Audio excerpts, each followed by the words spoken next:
दोस्तों, कल supreme court के 5 जजों के बेंच ने, जिसके मुखिया थे सुप्रीम कोर्ट के चीफ जस्टिस, ने इलेक्टोरल बॉन्ड जो भाजपा ने 2018 में बनाया था उसे खारिज कर दिया। उसके कई पार्ट हैं, हल्के में बता दूं तो यह है कि उन्होंने कहा कि यह अनकॉन्स्टिट्यूशनल है और बिना आधार के बनाया गया है। आप गुप्त यदि कंट्रीब्यूशन लेते हैं, डोनेशन लेते हैं पूंजीपतियों से, बड़े बड़े वित्तपतियों से, तो उनका असर आप पर होगा। इसका मतलब ये हुआ कि यदि किसी पूंजीपति ने 5 करोड़ दिया है कांग्रेस या भाजपा को, तो बदले में वो इस तरह के कानून या इस तरह के तौर तरीके जाएंगे कि वो 6, 7, 8 करोड़ या 10 करोड़ कमा सके। और यह तो नजर आ रहा है, खुलेआम नजर आ रहा है। ऐसा नहीं है कि इस कानून के पहले, इस डोनेशन के पहले ये बुर्जुआ पार्टीज, भाजपा, कांग्रेस और जितने भी क्षेत्रीय दल हैं, 30, 40, 50, सीपीआई, सीपीएम, हालांकि इनके बुर्जुआ दलों से कम ही डोनेशन थे लेकिन मिलते थे। अब वह गुप्त रहेगा। 20,000 करके जितना भी है, यह बॉन्ड बनता है एसबीआई से। और इन्होंने कई इसमें कानून बनाए हैं जिसमें कहा है कि फ्री एंड फेयर, वर्डिक्ट में बोला है फ्री एंड फेयर इलेक्शन के लिए यह आवश्यक है कि वोट देने वालों को यह पता चले कि आखिर कितने पैसे किस कॉरपोरेट वर्ल्ड ने किस पार्टी को दिए हैं। आप उसको छुपा कर रख रहे हैं। आपको याद होगा 2013-14 के जन लोकपाल आंदोलन के दौरान आम आदमी पार्टी ने भी इसकी वकालत की थी कि भाई यह छुपा हुआ इलेक्शन बॉन्ड नहीं होना चाहिए, इलेक्टोरल बॉन्ड नहीं होना चाहिए। यह तो आधार बनता है पूंजीपतियों का सरकार के ऊपर कंट्रोल करने का। हालांकि इसके पहले भी था, ज्यादा खुलेआम अंतर यही है। और आम आदमी ने कहा था, उसकी पार्टी ने कहा था कि हम अपने लोगों को बताएंगे इस कानून के बिना भी कि हमें कितना मिलता है। उसको बाद में उन्होंने खारिज कर दिया कि देने वाले पैसे नहीं दे रहे, इनको भी विदेशों से पैसे आते, बहुत तरह की चीजें हैं। तो यह चीज हुआ और बहुत सारी धाराएं, बहुत सारी विचारधारा वगैरह बताया गया है। मुख्य रूप से जो मिलता है इसमें, एक हल्का सा नजर डालें, बीजेपी को 6,500 करोड़ साल में। जी हां, ये 2022-23 की बात की गई है। तृणमूल कांग्रेस को 1,000 करोड़, कांग्रेस को 1,100 crore, BRS, BJP, BJD Orissa वाले को 900 से 700 करोड़। बाकी दूसरे जैसे आम आदमी पार्टी वगैरह वगैरह है, सबको भी मिलते हैं, जो ये बताते नहीं है, दिखाते नहीं है। इसके बाद क्या होगा, इन्होंने एसबीआई को डायरेक्शन दिया कि सारे उठा के इसको इलेक्शन कमीशन को दें, उस पर ध्यान रखें। हमें पता है एसबीआई भी बीजेपी का, इलेक्शन कमीशन भी बीजेपी का। क्या नया अध्यादेश पारित हो सकता है इस बीच में, चुनाव के पहले तक, इसको छुपाने के लिए? हालांकि इससे क्या अंतर पड़ेगा कहना मुश्किल है। क्या फिर से भाजपा या सरकार सुप्रीम कोर्ट में जा सकता है कि इसको रिव्यू करे, रिव्यू पिटीशन करे? 3-4 महीने निकल जाएंगे, चुनाव खत्म, फिर बाद में देखा जाएगा। क्या एक नया कानून आ जाएगा इसको किनारे करके? ऐसा किया है भाजपा ने। खैर, यह मुख्य मुद्दा नहीं है दोस्तों। मुख्य मुद्दा यह है कि सुप्रीम कोर्ट या कई हाई कोर्ट्स या छोटे कोर्ट भी इस तरह के वर्डिक्ट देते हैं कि जनता बड़ी खुश हो जाती है।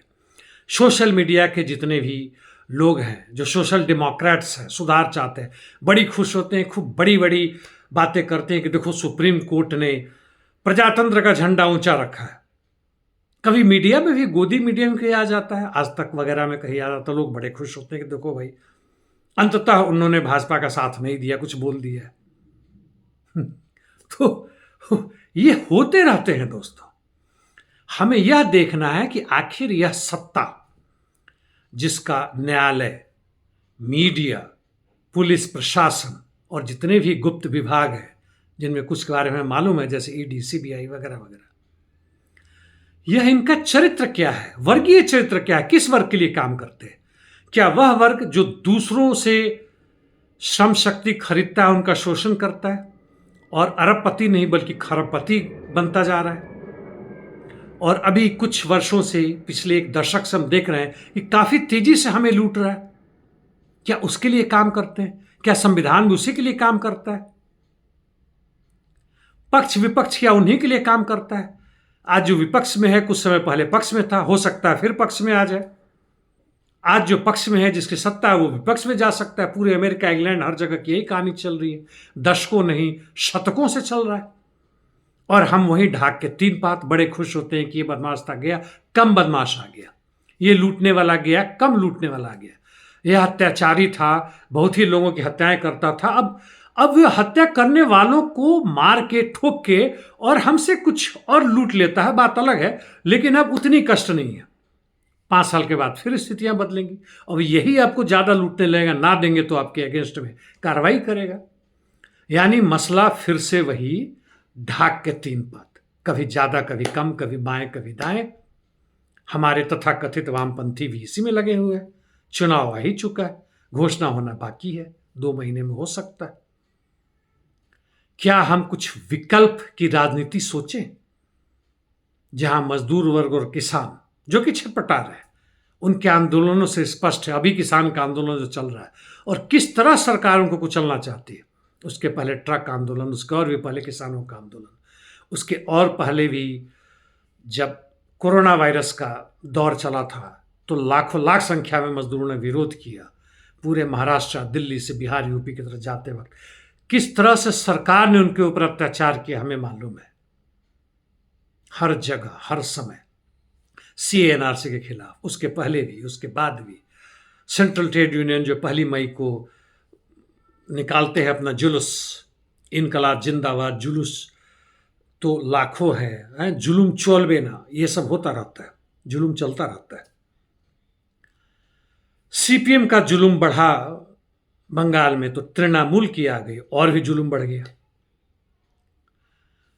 वही हालत आप महाराष्ट्र में देखें, उन्होंने कांग्रेस को हटाया, फिर शिवसेना, भाजपा का आया, शिवसेना अलग हुई, शिवसेना आया, फिर टूटा, फिर भाजपा की सत्ता आ गई।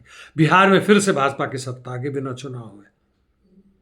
यह खिचड़ी, और वैसा खिचड़ी जो स्वाद तो अच्छा नहीं है। भले 20-25% लोग बड़े खुश हो रहे हो कि हमारा बॉस, हमारा मालिक कितना ताकतवर है, और वह देखने में असमर्थ है, लाचार है, बल्कि जाहिली की इस हद तक पहुंच चुका है कि जब उसकी पिटाई होती तो बहुत खुश होता है, तालियां बजाता है कि क्या हमारे मालिक है।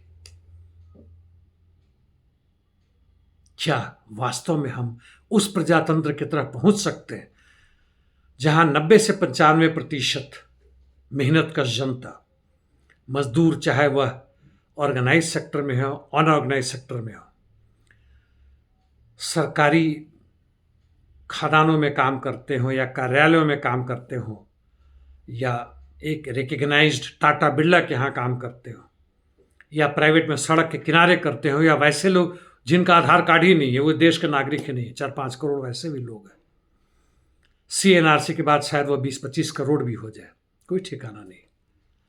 किसान कई तरह के लोग हैं, अल्पसंख्यक, आदिवासी। कोई कहता है संविधान बचाओ, कोई कहता है EVM हटाकर बैलेट पेपर लाओ। पाकिस्तान में हम देख चुके हैं, बैलेट पेपर से चुनाव हुआ था। हमारे भी EVM के पहले बैलेट पेपर से होता था, फिर भी मूर्ख और महामूर्ख सब लगे हुए हैं कि EVM हटाओ, बैलेट पेपर लाओ, संविधान बचाओ, प्रजातंत्र बचाओ, वापस की तरफ चलो। वापस नहीं जा सकते दोस्तों, USSR वापस नहीं आ सकता है। 1917 में जो क्रांति हुआ था, सर्वहारा क्रांति, 1953 के बाद से वहाँ पे पूंजीवाद की स्थापना शुरू होने लगी थी और हो गई, अंततः टूट गया, वो वापस नहीं आ सकता है। हमें नए सिरे से सोचना होगा, नए तरीके से करना होगा। हमें नेहरूवादी समाजवाद या बसपा सपा की समाजवाद नहीं चाहिए।